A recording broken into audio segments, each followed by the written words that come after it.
वीरों की धरती बुंदेलखंड को अलग राज्य बनाने की मांग अब काफी जोर पकड़ने लगी है। 12 अक्टूबर से यूपी के ललितपुर जनपद से भगवान रामलला की जय जयकार करने के बाद शुरू हुई गांव-गांव पांव-पांव यात्रा का कारवां लगातार बढ़ता ही जा रहा है।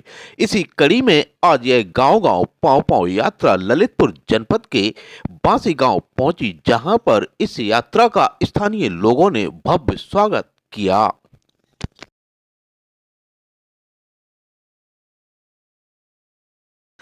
इस अवसर पर जनसभा को संबोधित करते हुए फिल्म एक्टर राजा बुंदेला ने लोगों से अपील करते हुए कहा कि भैया हरो, अब तो जाग जाओ, बहुत हो गया, तुम्हारा पानी भी चला गया, तुम्हारी बिजली भी चली गई, तुम्हारे सारे खनिज यहीं से निकल गए, तुम्हारे हाथ में सिर्फ कटोरा बचा है। उन्होंने क्या कहा, आप भी सुनिए उनका पूरा संबोधन। आपके पास जो भी आया वो बेकार नहीं आया, उनके पास अपना खुद का बहुत बड़ा कारोबार है और बहुत बड़ी अपनी खुद की व्यवस्था है।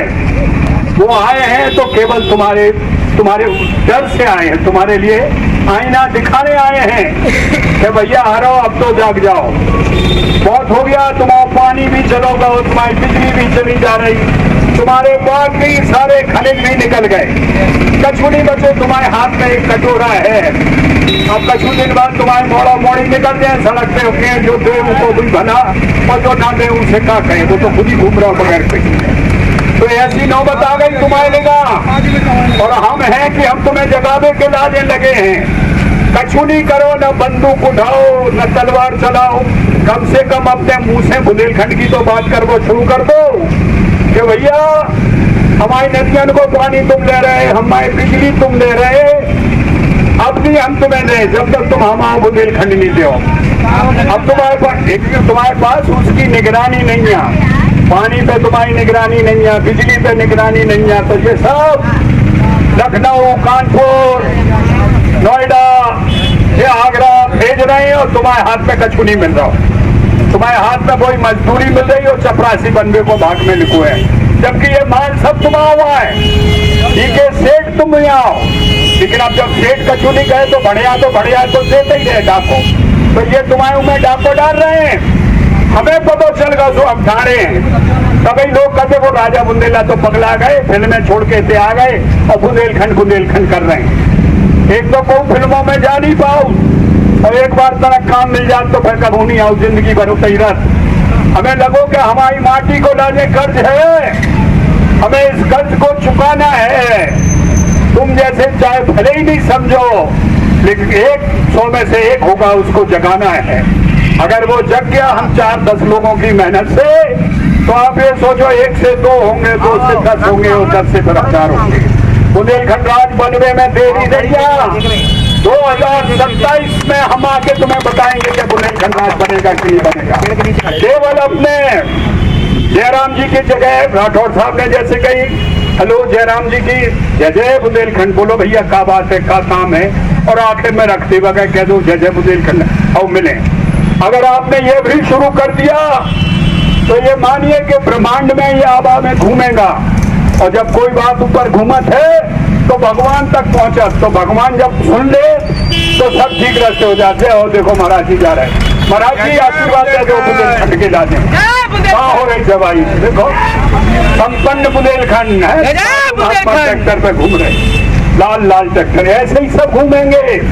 बुंदेलखंड राज बन जाए तो आप ऐसे ही सब घरों में ट्रैक्टर होंगे, सब घरों में अपने अपने काम धंधे होंगे। तुम्हारा सीएम हुई है और तुम्हारी डीएम हुई है और तुम्हारी दरोगा हुई है। अभी तुम केवल दूसरे डीएम, दूसरे सीएम उनकी चपरासीगिरी करो, जो छोड़ दो, जग जाओ। अब ज्यादा न चिमाए रहो, देर आई दुरुस्त आई, लेकिन जागो अब बन जाए 2027 तक, या लड़ाई जारी रखो और तुम्हारा बुंदेलखंड बनेगा, ये हमारा विश्वास है।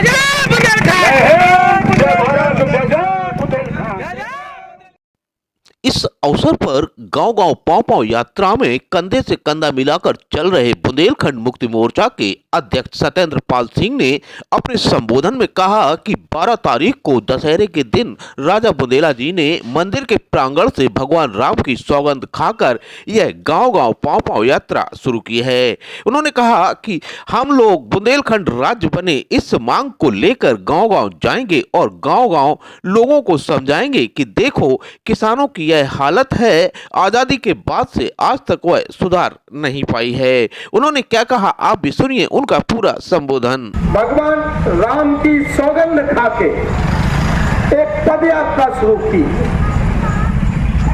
गांव गांव पांव पांव, कि हम लोग बुंदेलखंड राज्य बने, बुंदेलखंड राज्य बने इस मांग को लेकर गांव गांव जाएंगे और गांव गांव लोगों को समझाएंगे कि देखो किसानों की जो हालत है आजादी के बाद से आज तक वो सुधार नहीं पाई, क्योंकि उत्तर प्रदेश और मध्य प्रदेश की सरकारों ने बुंदेलखंड के किसानों के लिए नहीं सोचा, बुंदेलखंड के नौजवानों के लिए नहीं सोचा, यहाँ बड़े अस्पताल नहीं बनाए गए, यहाँ कैंसर हॉस्पिटल नहीं बनाया गया, सिंचाई की सुविधाएं नहीं दी गई, गांव-गांव में स्कूल नहीं खोले गए, तो ये कैसे होगा? इस सब के लिए एक ही तरीका है कि बुंदेलखंड राज्य बने, राज्य बनेगा तो विकास होगा। आज के ही राघव साहब, आज के ही अखबार में महोबा की घटना है कि 2 लाख रुपए कर्जा था किसान पे, आत्महत्या कर ली। पूरा बुंदेलखंड में जिसकी 2 करोड़ आबादी है, जो बुंदेलखंड दुनिया के 163 देशों से बड़ा है, जो बुंदेलखंड इजराइल से दुगना है, वो बुंदेलखंड प्यासा है। उस बुंदेलखंड का नौजवान बम्बई, दिल्ली, गुजरात, मद्रास वहां जाके झोली फैलाए है। मजदूर है तो मजदूरी के लिए जा रहा है, पढ़ा लिखा है तो वो उस नौकरी के लिए जा रहा है। बुंदेलखंड में रोजगार नहीं हम दे पा रहे, तो कैसे ये तस्वीर बदलेगी? ये तस्वीर बदलेगी तभी जब बुंदेलखंड राज्य बनेगा।